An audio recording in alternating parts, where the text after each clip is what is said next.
Avertissement. Des scènes, des propos ou des images peuvent heurter la sensibilité des spectateurs. Et surtout des petits bambins. Et surtout des petits bambins. Non sérieux, quand on vous dit que ça va être chelou, c'est que ça va vraiment être chelou. Alors si vous êtes sensible, vous regardez pas.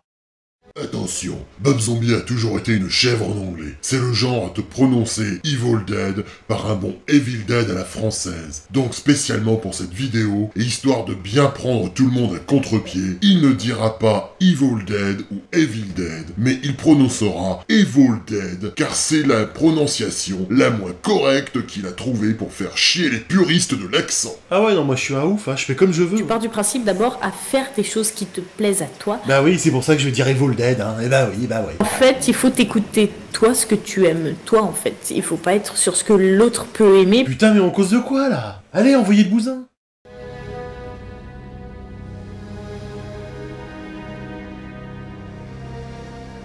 L'artefact, héritage maudit dont je ne veux pas être le dépositaire.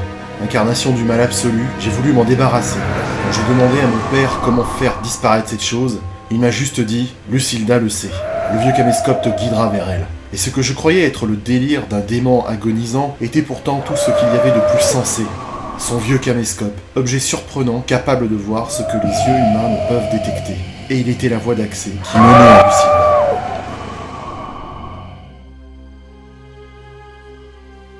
Le grenier de la demeure familiale abandonnée. C'est là que se trouve Lucilda. Lucilda, un nom qui m'a toujours effrayé quand j'étais gosse. Tout le monde en parlait dans la famille, comme celle qui n'était pas souhaitable de rencontrer. Longtemps j'ai cru que c'était une sorte de croque-mitaine inventée par les grands pour faire peur aux enfants. Et puis je l'ai vue.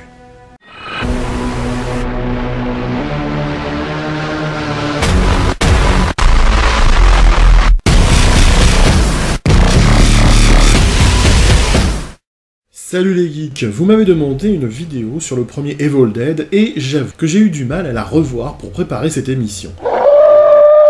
À mes yeux, le film a pris un sacré coup de vieux. Ça ne veut pas dire pour autant qu'il est nul. Evil Dead comme nous on disait.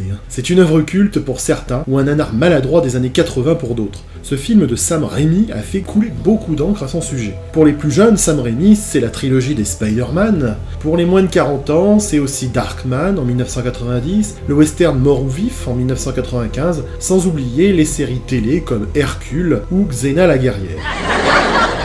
Pour les quadras et les quinquas, c'est Evil Dead, la trilogie. Soyons très clairs sur mes intentions, je ne parlerai pas ici des deux suites de la trilogie telles que Evil Dead numéro 2 en 1987 ou L'Armée des Ténèbres en 1993, et encore moins de la série télévisée qui passe actuellement.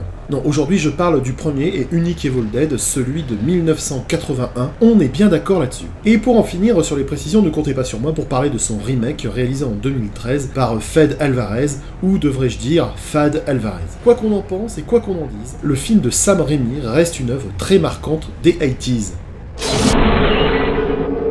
Parlons d'abord de l'histoire. 5 jeunes gens décérébrés vont passer un week-end dans une vieille cabane pourrie, isolée au fond de bois vraiment chelou. Et comme ils sont crétins et qu'ils font tout ce qu'il ne faut pas faire, ils réveillent un esprit maléfique qui les possède et les extermine tour à tour. Et alors là, je vous entends dire « Ouais, c'est nul, c'est pas vraiment original, c'est un classique à consterner les écureuils. » Eh bien non, car en 1981, ce concept est tout nouveau. C'est Evil Dead qui va lancer la mode des jeunes cons délurés et débiles qui partent dans un week-end, dans un lieu le plus improbable qu'il soit, à savoir une cabane ou un chalet abandonné, pour s'y faire trucider par on ne sait quelle entité ou débile psychopathe. La cabane au fond des bois en 2012 est d'ailleurs un très bel hommage au film de Sam Raimi que je vous conseille.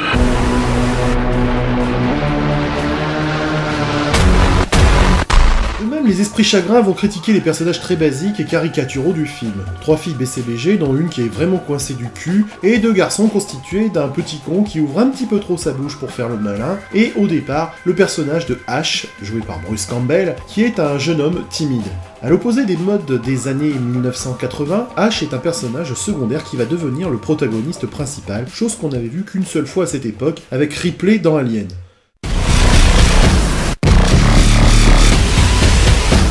Ne soyons pas trop cruels avec ce film, car il faut savoir qu'Evil Dead est un film d'étudiants fauchés qui, à 20 ans, réalise une œuvre étrange avec un budget de 350 000 $, mais aussi avec un sens inné de la débrouille. Très maladroit, mais avec des idées sympas quand même, le tournage d'Evil Dead a duré 2 ans et 11 mois. Il fut souvent interrompu en raison du manque d'argent. Le tournage n'a pas été de tout repos pour les acteurs, presque tout le temps tourné de nuit, avec parfois des températures autour du 0 degré. Les comédiens ne disposaient pas d'eau chaude et restaient constamment maquillés. Faut vraiment en vouloir. Grâce à un montage créatif, des effets spéciaux très inventifs et des mouvements de caméra novateurs, le film de Sam Raimi va connaître un succès dès sa sortie en salle, mais c'est surtout en VHS et dans les festivals qu'il va gagner une réputation de chef-d'œuvre de l'épouvante.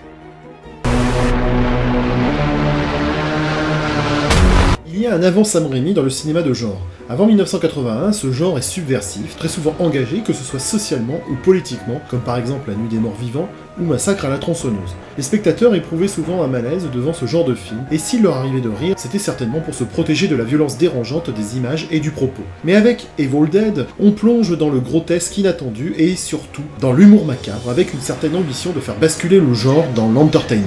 Le film nous confronte à un cauchemar réveillé avec des créatures démoniaques hurlantes où des litres de sang se déversent à l'occasion de délires gore assez douloureux et assez douteux. La caméra subjective se met à la place d'un esprit produisant des borborigmes nauséeux. Plus trash, mais inédit à l'époque, les arbres violent leurs victimes. Ceux qui ont vu le film ne peuvent l'oublier. Souvenez ces lianes d'arbres qui deviennent le temps d'une séquence les complices d'un viol végétal inédit. C'est également un film où la pression reste constante sans relâchement, avec des possédés qui agressent à tour de bras les survivants qui se défendent avec violence. On tranche à la hache des créatures putrides, ça hurle, ça crie, ça bave, ça hémoglobine sec. Dès les premières images du film, Sam Raimi instaure un climat de tension. Une cabane pas très accueillante au fond des bois, et on hésite à rentrer. Et une chose en plus qui serpente dans les bois en faisant des bruits bizarres.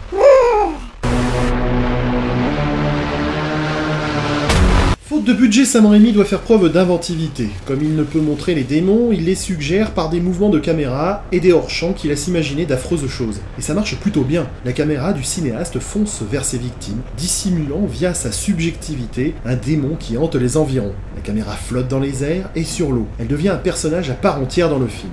De même, il ne lésine pas sur les moyens pour tenter d'effrayer. Gros plans sur des yeux terrorisés, des rires démoniaques, du gore à gogo contribuent à créer une incroyable tension chez le spectateur. Il faut ajouter la note humoristique qui constitue la marque de fabrique du film, avec des situations grotesques qui provoquent en nous des rires nerveux. On oublie presque la misogynie du propos avec un Bruce Campbell qui au final se transforme en un jeune macho sexy qui se venge avec jouissance de 20 siècles de matriarcat abusif en déglinguant sa copine rouge et verte de putréfaction. En tout cas, c'est comme ça que nous le montre le film.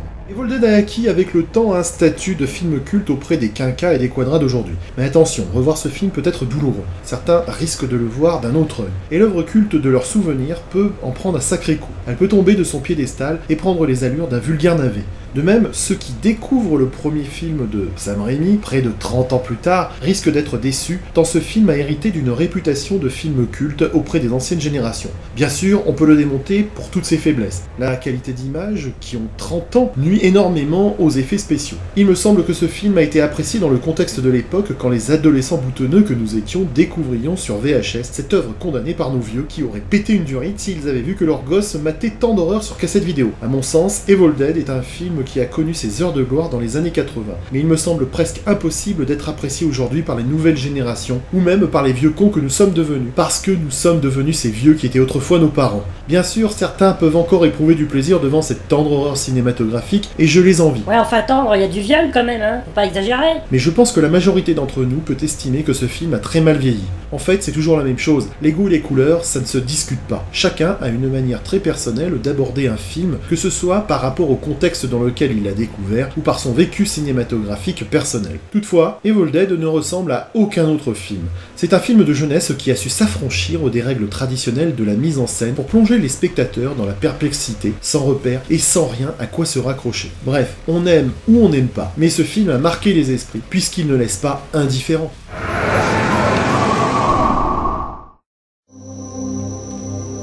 Montre-toi, Lucilda.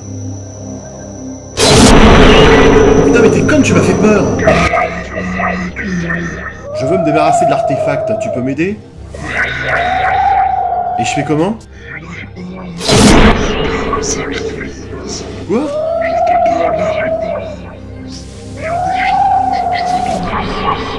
Oh, et puis quoi encore? Non mais ça va pas la tête. Ouais, puisque c'est ça, je me casse, hein. Eh oh, je suis pas un héros, hein. Rien à foutre, hein, de sauver le monde, hein. Non mais ça fait chier.